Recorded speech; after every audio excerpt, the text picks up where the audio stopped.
Anong mangyayari kung pagsamahin ang dalawang tao sa isang lugar ng walang pagkain, tubig at damit ngunit hindi sila magkakilala? Well, sa video natin ngayon dito sa Vigilant Survivor ay may dalawa tayong pares ng challengers na magtatangkang mag-survive ng 21 days ng sila lang. Kayanin kaya nila? Para sa unang pares, ang lalaking contestant ay si Matt, 24 years old na isang survival skill instructor, magpapanday, at isang vegetarian. Aminadong nalulung siya sa bisyo noong kabataan niya.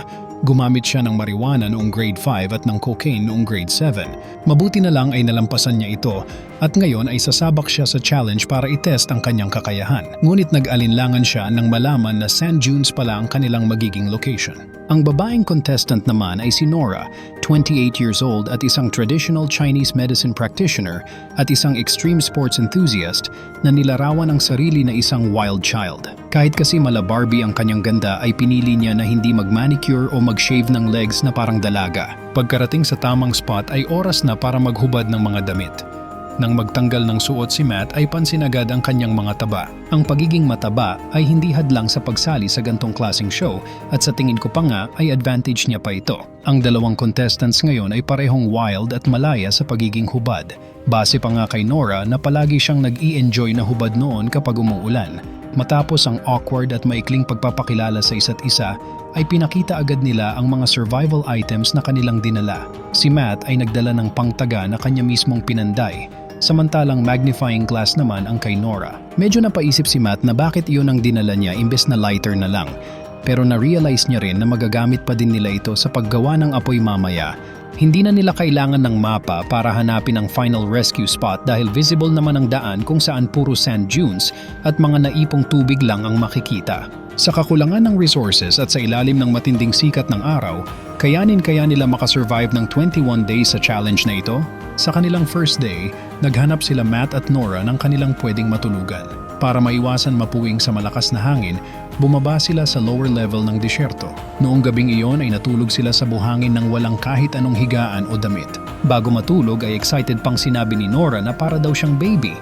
Ngunit nang hating gabi na ay naiyak na lang siya dahil hindi siya makatulog sa dami ng insektong kumakagat sa buong katawan niya.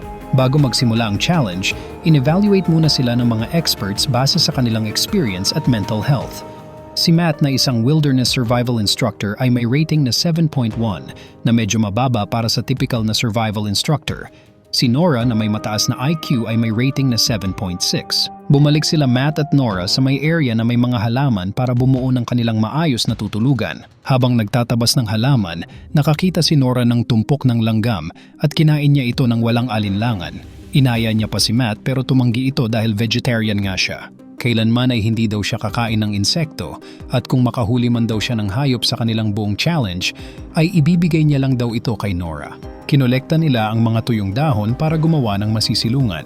Nagsuggest si Matt na kailangan muna nilang uminom ng tubig. Nakakita naman si Nora ng maliit na container at nag-decide sila na kumuha ng tubig sa malapit. Nilabas ni Nora ang kanyang magnifying glass at saka niya ito tinutok sa tubig. Akala ko pa naman ay gagamitin niya ito para gumawa ng apoy, ngunit tinapat niya lang ito at unti-unting ginalaw para i-sterilize ang tubig. Ang lakas ng tama, di ba? Baka nalipasan na ng gutom, hahaha. Napatagal lang ang proseso at tanging sunburn lang ang napala ni Nora kasi hindi siya nag-iisip ng tama.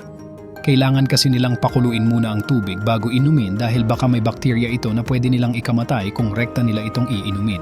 Sinabi ni Matt na aksaya lang sa oras ang ginagawa ni Nora. Dahil maggagabi na naman ay bumalik na lang ulit siya sa paggawa ng kanilang barong-barong nang hindi umiinom. Bilang isang survival instructor, dapat alam ni Matt ang kahalagahan ng paggawa ng apoy ng mano-mano.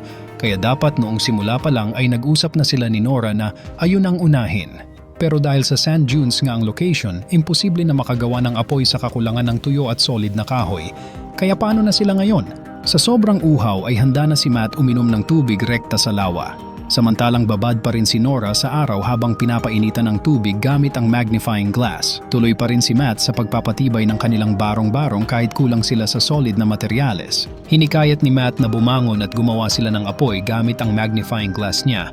Ngunit hindi naman ito nakikinig dahil mataas ang pride ni Nora at naniniwalang mapapakulo niya ang tubig ng walang apoy.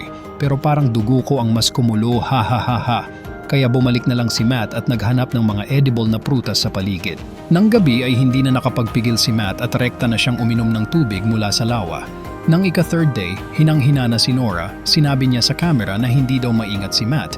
Hindi raw ba siya natuto sa ibang contestant na maagang sumuko sa challenge dahil nagkasakit matapos uminom ng hindi napakuluang tubig? Samantalang makikita naman si Matt na maayos ang lagay at energetic. Nakahuli pa nga siya ng malaking tipaklong at binigay ito sa kanya dahil hindi naman kumakain si Matt ng kahit na anong hayop. Dahil sobrang talino ni Nora, syempre hindi pa rin siya gumawa ng apoy at tinutok lang ang magnifying glass diretso sa tipaklong para ihawin at kainin. Tingin ko mabait naman si Matt kay Nora, pero dulot ng kanilang kalagayan ay naapektuhan na si Nora. Naiinis siya kay Matt dahil wala daw itong ginagawa kundi magpahinga lang at ayaw maghanap ng makakain. Umabot na sa punto na nilait ni Nora si Matt at sinabing, "Sorry pero ang tanga-tanga mo. Sa ating dalawa hindi ako yung tabachoy at mabaho. Nandidiri na nga ako sa'yo nung unang meet pa lang natin. Naamoy na agad kita na ang baho mo kahit hindi pa nagsisimula ang challenge. Sa tuwing magkatabi tayo pag natutulog, pinipigilan ko lang na hindi masuka dahil ang baho ng anghit mo." Siyempre English niya yan sinabi para ka namang hindi nag-grade 2. Dagdag pa ni Nora na hindi porket mataba siya ay hindi niya na kailangang kumain. Team sila kaya dapat tulungan. Well, sa mata kasi ni Nora ay tamad si Matt tuwing magpapahinga ito. Siyempre nagalit si Matt kasi feeling niya sobrang napahiya siya sa mga narinig niya. Dahil dito ay humiwalay na si Nora at kinuha niya ang ilang gamit na binuo ni Matt para gumawa ng sariling barong-barong. Sinabi niya rin na kumpletuhin mo ang 21 days ng mag-isa at ganun din ako. Kalaunan ay na-realize niya na kailangan niya pa rin ng makakasama, lalo pa at magnifying glass lang ang dala niya at yung pangtaga ay na kay Matt. Mahigit 1 linggo rin ang kanilang naging away at pagsusulo, ngunit unti-unti rin itong nag-improve. Nakakita si Nora ng buko, ngunit hindi niya naman ito mabuksan dahil wala siyang pangbukas, kaya humingi na siya ng tulong kay Matt. Matapos inumin ng coconut water ay nagsorry din siya agad kay Matt sa lahat ng kanyang nasabi, at mabilis naman siyang pinatawad nito. 1 oras lang mula nung magkabati sila ay biglang nawalan ng malay si Nora. Humingi agad ng tulong si Matt sa staff para dalhin si Nora sa pinakamalapit na ospital. Naka-recover naman siya ngunit nag-advise ang doktor na hindi na ituloy ang challenge, kaya naiwan si Matt para tapusin ito ng mag-isa. Day 17 na at 4 na araw na lang ang natitira bago matapos ang challenge. Hindi naman ito naging mahirap para kay Matt at nagsimula na siyang maglakad papunta sa extraction point kung saan siya sinundo ng isang helicopter. Nabawasan si Nora ng 16 pounds sa loob lamang ng 16 days, samantalang 26 pounds naman ang nabawas kay Matt sa loob ng 21 days. Tumaas ang score ni Matt mula 7.1 to 7.7 habang kay Nora naman ay bumaba mula 7.6 to 7.2. Nang hinayang lang ako para kay Nora, natapos niya sana ang 21 days challenge kung hindi lang niya inaway si Matt o kung ginamit niya ng tama ang magnifying glass niya. After 3 days, personal na pinuntahan ni Matt si Nora para isauli ang magnifying glass nito. Napakahalaga pala nito para sa kanya dahil mula daw ito sa kanyang tatay na kamamatay lang. Ang tingin ko ay naghahanap lang si Nora ng closure sa kanyang tatay sa pamamagitan ng magnifying glass na bigay nito. Inisip siguro niya na matutulungan siya nito dahil feeling niya ay kasama niya ang tatay niya sa kanyang journey. Bago tayo dumako sa pangalawang pares ng challengers, ay ilike mo muna ang video na ito at mag-subscribe ka na rin. Libre lang naman yan at wala namang bayad, kaya wag mo nang pagdamutan lalo pa at nag-i-enjoy ka naman sa recap natin. Para sa ikalawang pares, nag-training ang mga contestants na magstay sa loob ng refrigerator, maligo sa malamig na ice baths at kumain ng ice popsicles. Ang location kasi ngayon ng ating mga challengers ay sa Denali Mountain Range sa Alaska ng 14 days. Kahit summer ay umaabot pa rin ang temperature sa below zero, kaya mataas ang tsansa na magkaroon ka ng hypothermia o frostbite kung hindi ka sanay sa ganitong panahon. Ang lalaking contestant ay si Steven na may survival rating na 8.6. Ang babaeng contestant naman ay si Laura na may survival rating na 9.1. Pagkarating sa tamang spot sakay ng helicopter ay naghubad agad silang dalawa. Ramdam agad ni Steven sa buong katawan ang lamig ng paligid, pero kailangan muna nilang maglakad sa snow para magkita. Makapalang snow kaya gumapang na lang si Laura. Di pa man siya nagtatagal ay na-injured agad ang kanyang daliri sa paa dahil sa matatalim na yelo na nasa ilalim ng snow. Delikado daw ito dahil ngayon ay hindi niya na ma-feel ang kanyang paa at kung magtatagal pa daw sila dito ay baka magkaroon siya ng frostbite kung saan kakailanganing putulin ang kanyang paa. Sa wakas, nagkita na rin ang dalawa. Ito na ang kanilang ikalawang pagsasama sa challenge, kaya sobrang excited nila. Nag-provide ang show para sa kanila ng mga gamit gaya ng kaldero, fire starter, fishing gear, pangtaga at ganun din ang makapal na pangginaw. Sa mapa, kailangan nilang maglakad ng 3 kilometro papunta sa harap ng bundok para sa challenge. Mayroon din doong ilog kung saan madalas nakikita ang mga black bears at isda. Kahit na marami source ng pagkain ay mataas din ang chance ng danger dahil sa iba pang hayop na kanilang pwedeng ma-encounter. Kahit na lalaki si Steven at mukhang malakas ay hindi niya mabuhat ang makapal na pangginaw. Kaya si Laura na ang nagpaubaya, partida may sugat pa yan sa paa. Matapos ang mahabang lakaran sa yelo, na-encounter nila ang rumaragasang tubig mula sa natunaw na yelo. Ang gantong klaseng tubig na gumagalaw ay hindi delikado kaya rekta na sila ditong uminom. Nang tumuloy na ulit sa paglalakad ay nakakita naman sila ng mga crowberries na common sa mga ganitong snowy mountains, kaya nangolekta agad sila nito. Makikita kung gaano kalakas ang kanilang survival instincts dahil hindi nila sinayang ang chance na kumuha ng mga pagkain na pwedeng magamit. By 8 p.m., maliwanag pa rin dahil high latitude ang lugar, pero ang temperature ay patuloy na bumabagsak. Kaya kung hindi sila maghahanap ng maayos na tutulugan ngayong gabi, ay giginawin talaga sila ng malala. Sa mga tuyong damuhan sila nag-decide na magtayo ng camp, kaya nagtabas agad si Steven ng mga kahoy sa paligid habang si Laura naman ang kumuha ng mga moss para pang insulation sa higaan.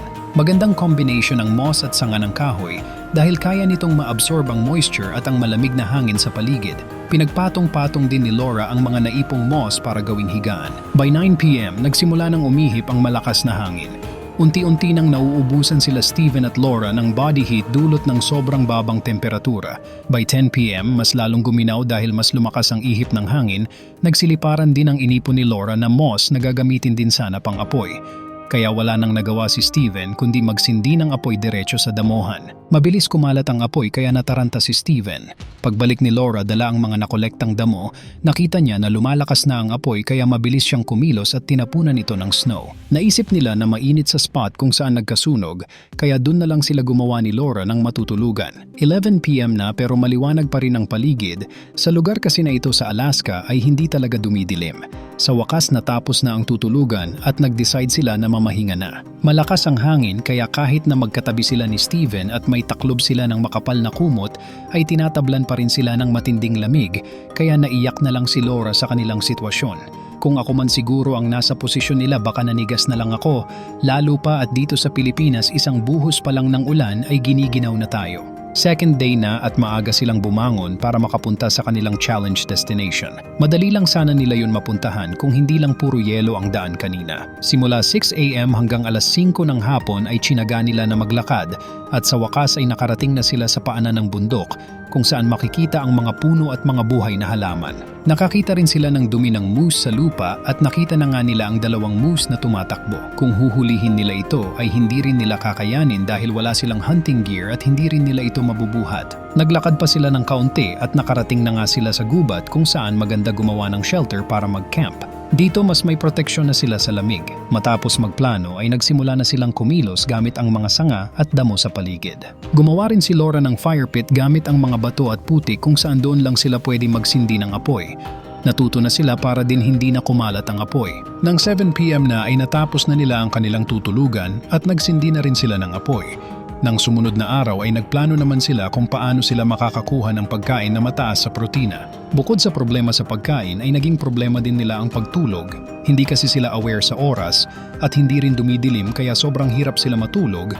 Ang malala pa ay nagsimula na ring humamog. Nang day 3, kinailangan na nilang maghanap ng makakain. Sa wakas kumilos na rin si Steven at pumuntang ilog para mangisda. Samantalang nakakita naman si Laura ng agila sa langit kaya naisip niya na may hinahunting ito. Dumadive ang agila pababa, indikasyon na may hinuhuli itong prey, kaya mabilis pumunta si Laura sa area para unahan ang agila. Hindi naman nabigo si Laura dahil nakita niya sa taas ng puno na may nagtatagong porcupine. Inakyat niya ito dala ang isang matulis na kahoy. Sobrang namangha ako kay Laura dahil mula simula hanggang ngayon pinapakita niya na kaya niyang mag-survive ng kahit siya lang mag-isa. Makikita naman si Steven sa baba na nag-aabang para hindi makawala ang porcupine at sa wakas ay nahuli na nga nila ito. Pagbalik sa campsite, inihaw nila ang porcupine at gumawa din sila ng jam gamit ang crowberries na nakuha nila kanina para gawing sausawan. At saka nila in-enjoy ang masarap na hapunan. May mga natira pang karne ng porcupine kaya ang ginawa nila dito ay preserve nila. Naghukay si Laura sa malamig na lupa para mapanatiling fresh at malamig ang karne. Ang tawag sa teknik na ito ay permafrost, kung saan nagsisilbing freezer ang malamig na lupa para sa mga pagkain na tulad nito. Sa pagkakataong ito ay masasabi kong wifey material itong si Laura dahil hindi lang siya maparaan kundi matalino din. Sana all. Nang ika-day 4, gumising sila ng masigla at malakas. Hinukay na ni Steven ang lupa at kumuha ng karne para sa kanilang agahan. Pinakuluan nila ito at pinaghatian na parang nagbabakasyon lang. Nang bandang 3 AM, nakarinig sila ng mga kaluskos malapit sa camp. Nakita nila ang isang dambuhalang bear na naglalakad-lakad, naghahanap siguro ng makakain. Kung umatake ito, tingin mo sino sa kanila ang magiging hapunan? Day 5 na, ulam pa rin nila yung natirang karne ng porcupine na nagpapabusog sa kanila. Nang day 8 na ay ramdam na nila ang malamig na panahon dahil ubos na ang pagkain. Nag-usap sila na kailangan nila ng protein para mas tumagal pa sila dahil mahigit 1 linggo pa ang kailangan nilang bunuin. Kaya ngayon ay nag-decide sila na mag-hunting ulit. Si Steven umaasa na makakahuli ng isda, which is magandang ideya, ngunit sobrang lamig naman ng tubig. Para hindi siya manatili ng matagal sa tubig ay kumuha siya ng stick at tinusok ito sa ilalim para gawing fishing rod. Umaasa si Steven na may bobong isda ang kakagat sa sima na nakatali sa stick para may makain sila. Nang ika-9th day, maagang nagising si Steven dahil sa gutom. Excited siya na makita kung may huli siyang isda pero syempre wala. Anong aasahan mo sa ganong klaseng pangigisda, di ba? Ayun, gininaw lang siya ng malala matapos mabasa ng malamig na tubig. Nang day 10, halos ayaw na nilang bumangon sa sobrang lamig, dagdag na gutom pa sila. Kaya kumilos na si Laura at nag-ikot ulit at umaasang makakahuli ulit siya ng porcupine. Mahirap maghanap nito dahil talagang mailap at talagang bihira lang ang pagkakataon na magpakita ang mga porcupine. Pumunta ulit si Steven sa ilog at syempre wala pa rin siyang nahuling isda. Bumalik sila pareho ng camp ng 4 PM nang walang dalang pagkain. Kawawa naman. 11th day na. 3 araw na silang naghahunting pero wala pa rin silang nahuhuli na kahit ano. Sabi ni Laura na dapat daw nilagyan man lang ni Steven ng bulate ang pamingwit. Sino ba naman kasing isda ang kakagat sa sima ng walang pagkain, di ba? Nang ika-12th day, buong araw silang nangaso pero wala pa rin talaga silang mahuli. Ang nakakatakot pa sa kalagayan nila ay napapagod lang sila para sa wala. Halos galaw-uod na nga rin si Laura, epekto na rin ng malamig na environment at pagod. Dahil wala na talagang lakas ay nagawa ng gumapang ni Laura sa lupa para kumuha ng crowberries na tanging pagkain na kanilang pangtawid gutom. Nang ika-13th day na at bukas na ang kanilang huling araw, nag-decide sila na subukan ulit manghuli ng isda sa ilog. Inubos nila ang buong araw sa pangingisda at sa awa ng Diyos sa wakas ay nakahuli na rin si Steven at ganun din si Laura. Medyo malaki rin ang nahuli nila kaya sapat na iyon pang laman tiyan para makasurvive hanggang bukas. Napaluha pa nga sa galak itong si Steven na akala mo naman talaga mala MMK ang istorya. Niluto agad nila ang isda at ninamnam ang pinakamasarap na isda na kanilang natikman. Nabawi nito ang lahat ng puyat at gutom na kanilang naranasan. At sa wakas, ito na ang kanilang last day, pero kailangan pa rin nilang maglakad ng 5 kilometers papunta sa extraction point, kung saan kailangan nilang dumaan sa Rumaragas ang ilog. Kahit na maginaw ay sinuoong pa rin nila ito at matagumpay silang nakarating sa lugar ng ligtas. Sinundo sila ng eroplano at masaya nilang natapos ang challenge at nalabanan ng lamig, gutom at pagod. Well, sino naman kaya ang sunod na 2 pares? Stay tuned at stay vigilant. Dito lang yan sa Vigilant Survivor YouTube channel.